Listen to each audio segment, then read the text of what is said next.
Hi, I'm Alicia, your prop money millionaire, cash stuffing, budgeting teacher, single mom of 3. It's time to get into these hands. These hands and bands. Hello, and welcome back to Hands and Bands. I'm Alicia with all the crazy shadows. Y'all know I'm terrible with this lighting thing. Obviously I don't have any light, but I wanted to answer a few questions about the prop money usage that I received from the first video, and then go over a couple more tips and tricks. So this is episode 2. But before we get into that, let's do our daily affirmation. Affirminators unite! I think I forgot to say that before. Okay, in my last video, I mean. So, I hope you're all having an amazing day. And this says risks. Okay, it is risque for this moose to wear this bathing suit. No, I'm just kidding. I take big risks and leap into the unknown with fearless abandon, knowing that the best surprises and richest experiences come from bold choices. Worst case scenario, the unknown is filled with spiders and they swarm me and eat me and decorate their spider cave with my bones. But what are the chances? What? I was with it until the worst case scenario. My worst case scenario would be something similar, but with cockroaches. Right? Okay, gross. Anyway, I don't take big risks. I will be truthful in that. I am that person that overthinks and analyzes every situation and will contemplate all types of outcomes and then harp on the most negative possibilities. And I have talked myself out of some probably good experiences and moments. But then I wonder sometimes if I've saved myself from some crazy stuff. I've got some crazy friends. But seriously, I would like to take from this that I need to take more risks. I need to leap into something unknown and do it without fear, and to hold on to the idea that the possibility of it being successful is greater than the small chance that it isn't. And even if it isn't successful, it's still a risk worth taking and experiencing. Okay. So I got my nail stuff here. I want to do my nails while we chat. Also, this is just my protein shake. I use that Owen, OWYN, and then I add in a splash of the silk. Okay, the Owen vanilla flavor. I use that brand because it is dairy free. Some of the other protein shakes, I can't literally stomach.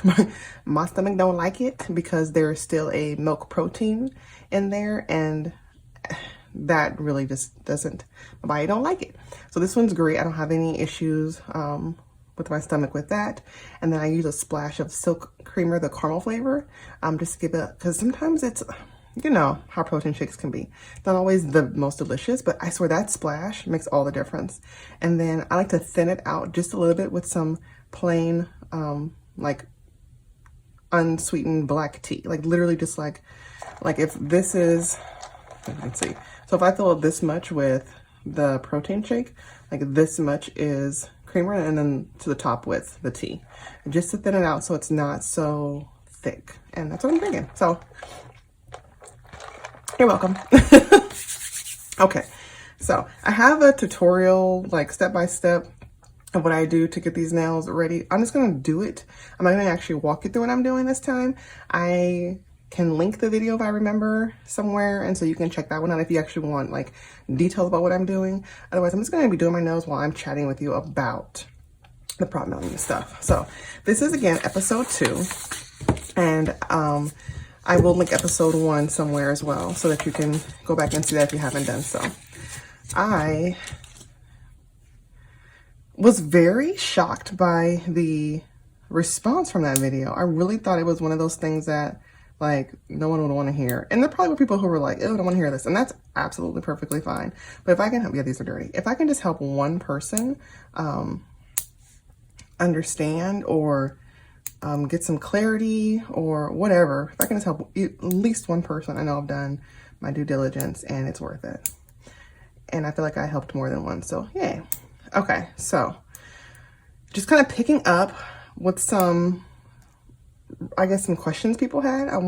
I did answer them in the comments, but I also wanted to highlight them here because people may have had the same question or didn't know that they wanted to know the answers to these things. So someone did ask me about fees and all the transferring I do with the money, like going back and forth. And no, I don't have any fees involved. So I use two different institutions. I use Navy Federal Credit Union, and that's where I host the share savings, and that's what all of the little quote unquote buckets are. So all the envelopes with the little names I put up, that's in Navy Federal Credit Union. And I go back and forth between, like, I have a main account, which I call cash flow. And so when the money gets deposited into that credit union, it goes to cash flow. That's why I named it cash flow.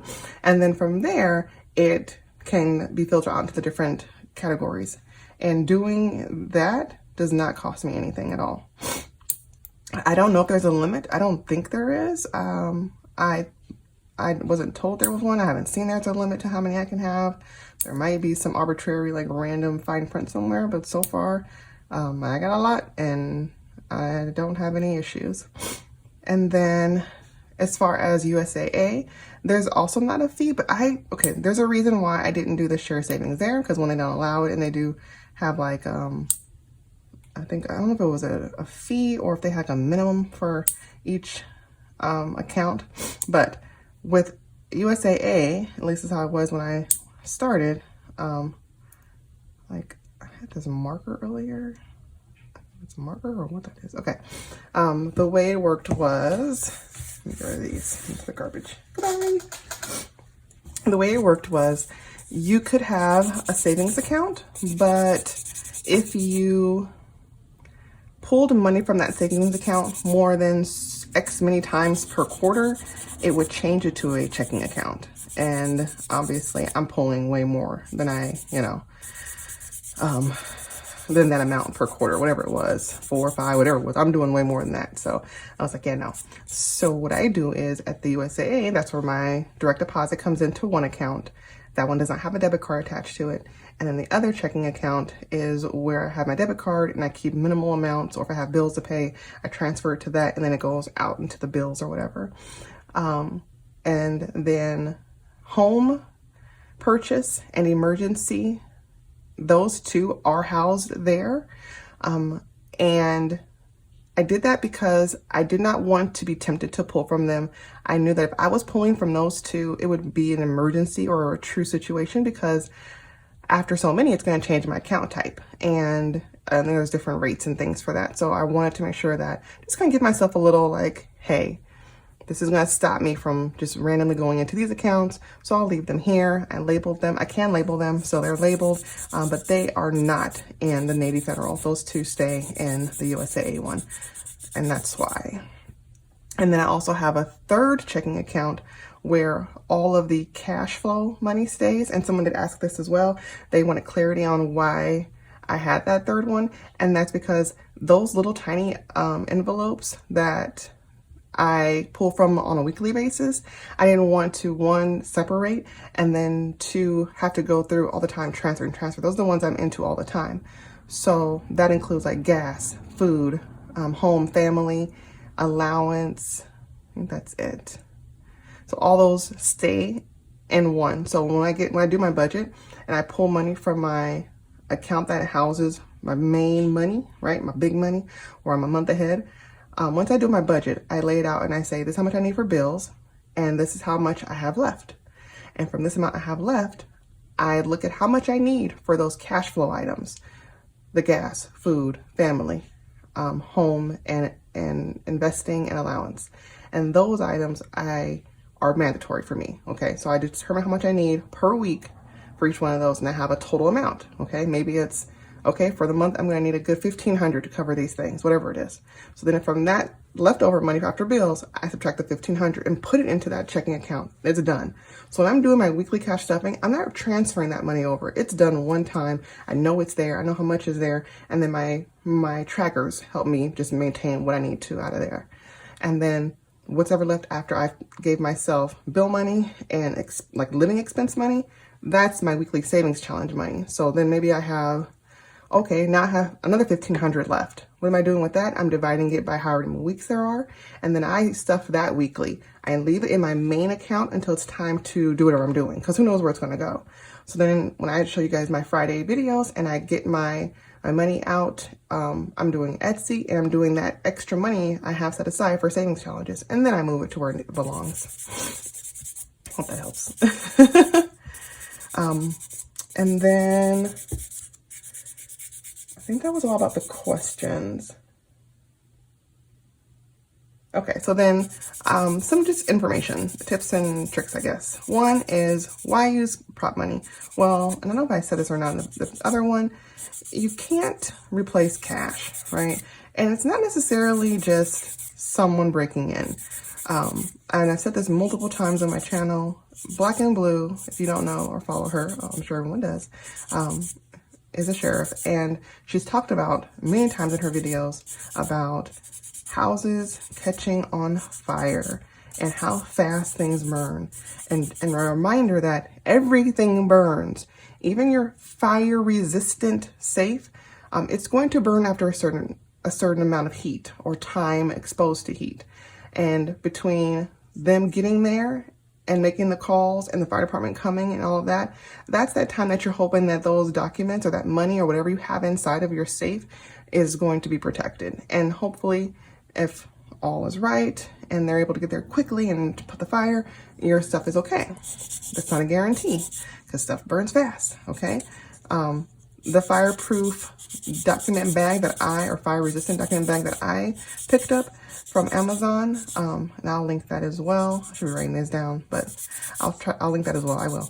It is one I picked because the guy actually, some random person was like, I'm going to test this out and I'm going to burn it for you guys. I was like, what? I say, what? And he has like a little video on there of him burning it. I'm like, okay, it's doing its job. So that's one reason or one pro to using prop money, because you're not going to lose any value in losing your prop money, except for you lost your prop money. Go get some more from the store or Amazon or whatever. Another reason that I like prop money is that I don't have to go to the bank all the time. I hate going to the bank, guys. I really do. I can't even tell you the last time I've been inside of a bank, to be honest. It's got to be some years. And I don't count ATMs. I'm like going inside. I just don't. I don't know why. I just really don't. So that's another reason, is to limit my trips to the bank. I really don't have the time either. The bank hours are usually my work hours or similar to them. I just don't have the ability to go all the time and swap out money and pull money and that kind of thing. And then the denominations. So if you're going to the bank, you might not always get the denominations you want, which is also a reason people cycle money.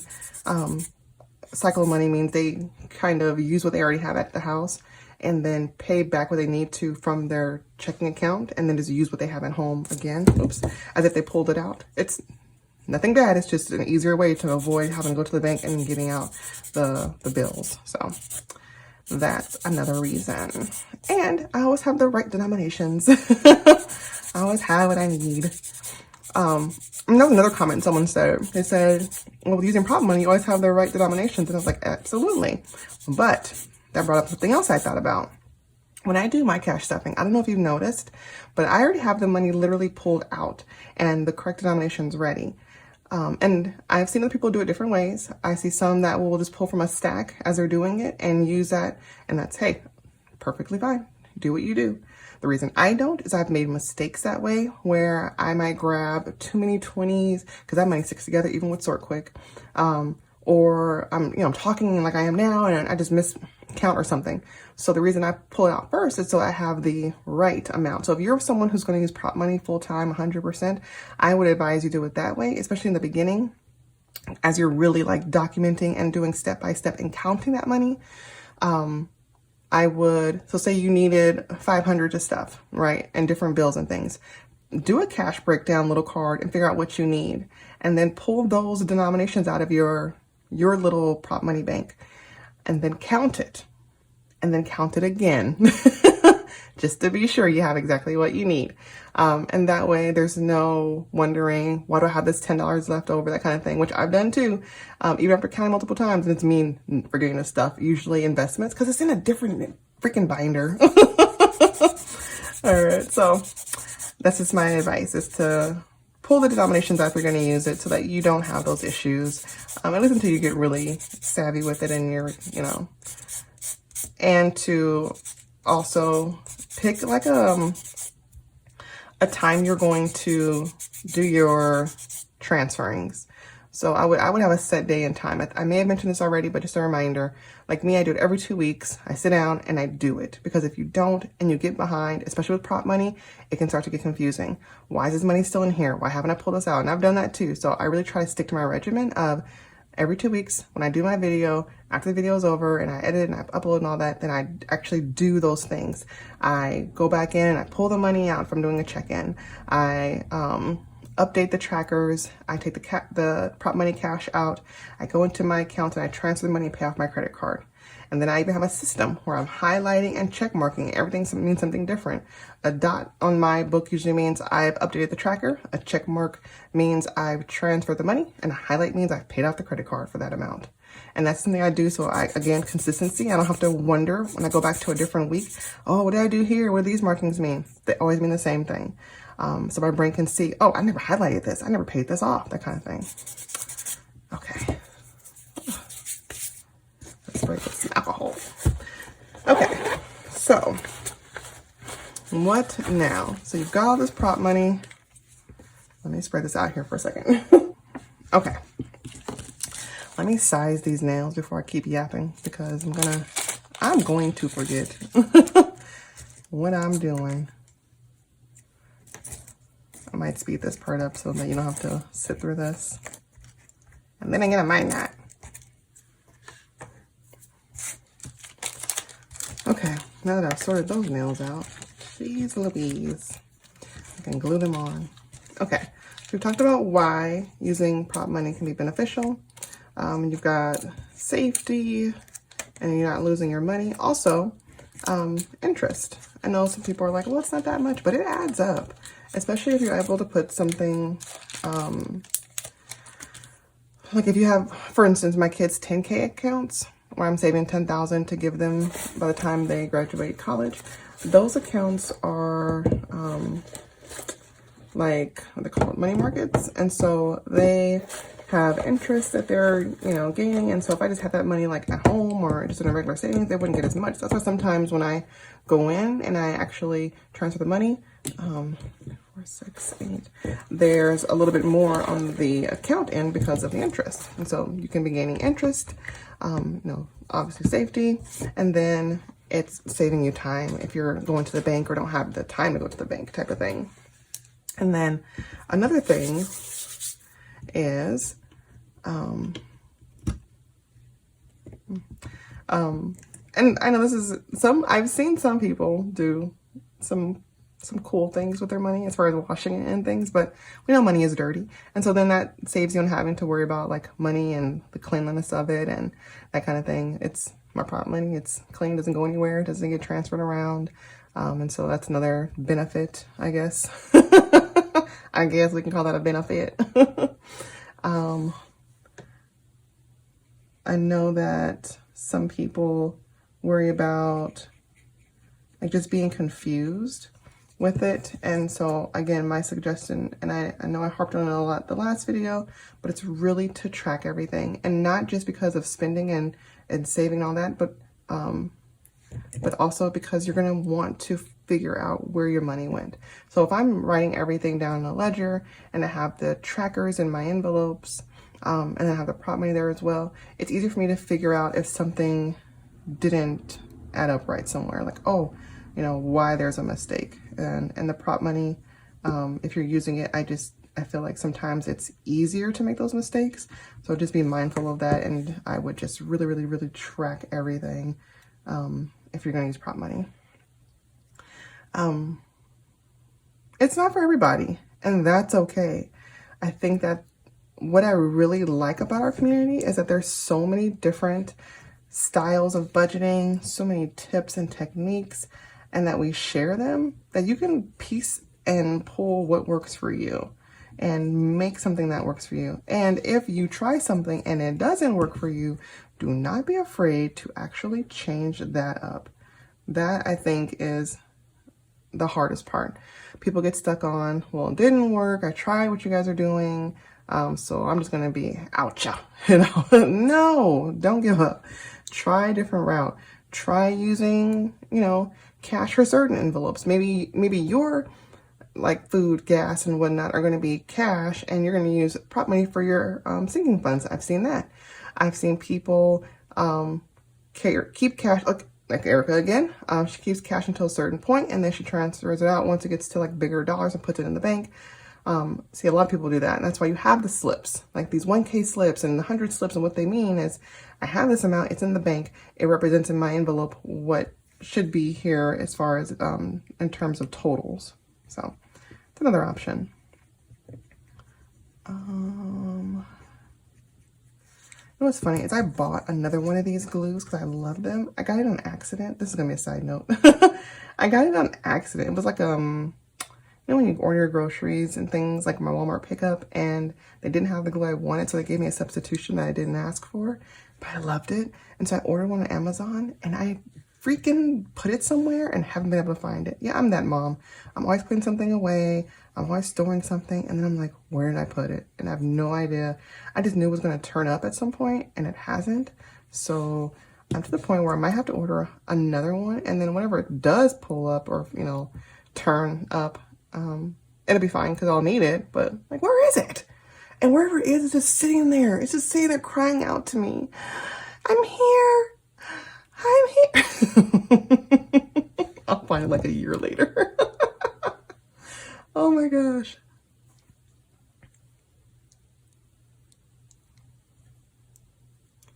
Okay, and then another question I get a lot is, I forgot about this one. Where do I get my prop money? Let me get a drink. Let me get a drink. So originally, I bought my prop money from Amazon like everyone else. And because I'm doing 100% prop, and because my kids have binders of their own, there's prop money in there as well, I needed a lot of cash on hand. And so I was like, what can I do? And I literally was like, hey, in a video one day, hey, if you guys have some extra prop money you're not using, I'll take it. And I cannot tell you how our community showed out. They were like, yeah, not only do I have some, I got a lot of some. And that's how I have that big box of prop money. They literally just sent me everything.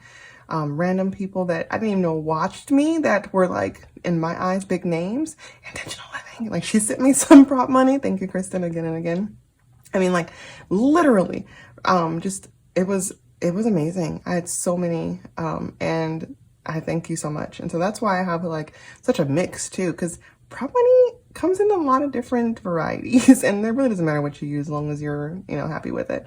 As far as like it's representing what you want to represent. You can make yourself some prop money. You can literally just get some paper and cut it. You can grab a Monopoly game from your house and use that. It doesn't really matter, people. Really, it doesn't. As long as you're able to understand what's there, then it's working. So I don't know why I took out 10 like that, but whatever. So that's how I got the prop money I got. And yes, so my originals are on Amazon, and really just look for the best deal. There's always a lot of deals, and there's no real, like, I feel like they're all the same as far as like texture. The thousands always feel a lot thinner, and they're a little bit bigger than everything else. So unless you're ordering the thousands, you're not going to really see a difference in the prop money. And the thousands are just made that way. Like, I haven't found a thousand that wasn't made that way. I saw some people used to cut theirs down so it would like fit and look different. I just didn't worry about it. I don't use thousands that often.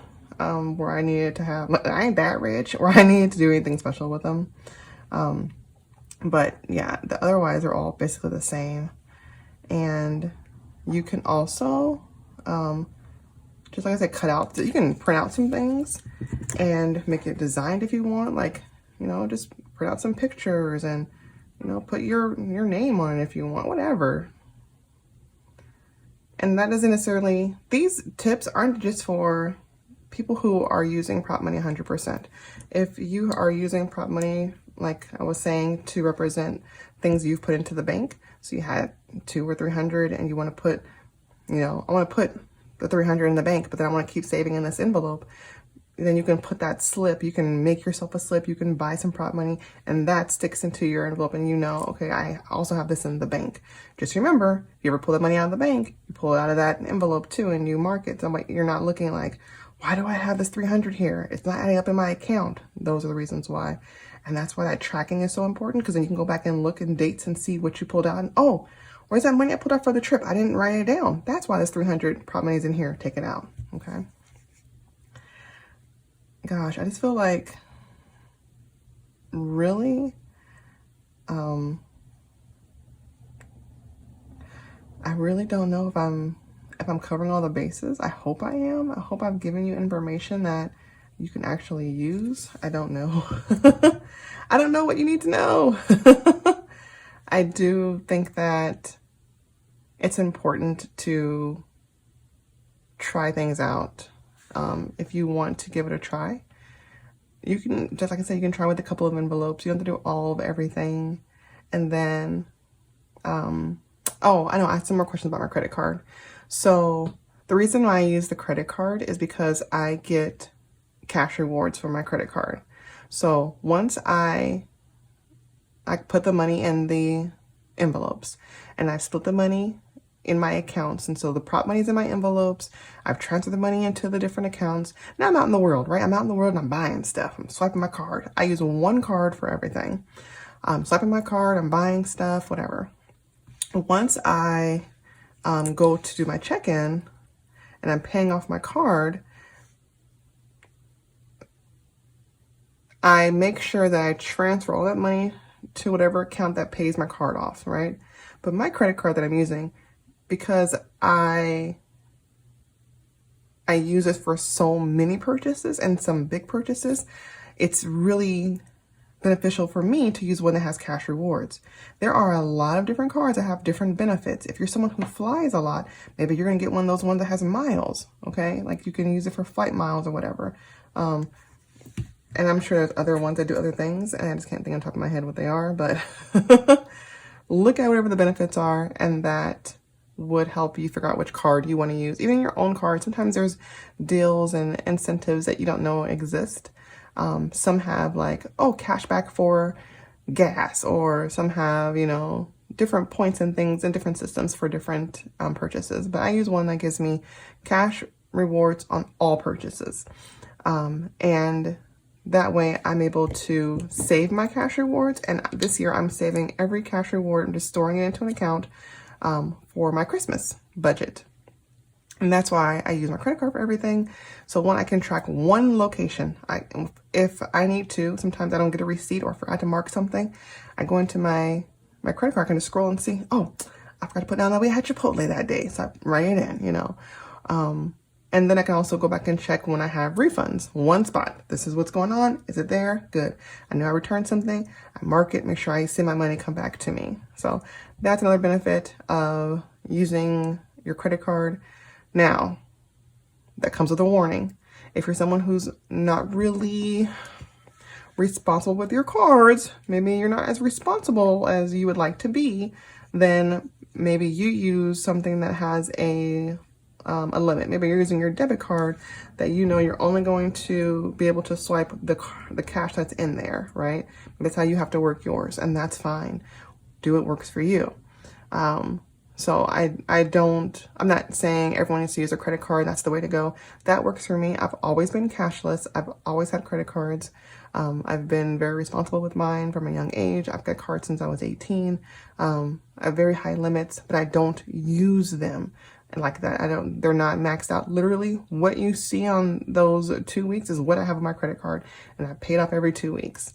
Like I said, and I mentioned this before, sometimes the money hasn't even hit yet and I'm trying to pay it. Like, okay, I need to pay the last couple hundred off. Like, come on, hit so I can pay it off.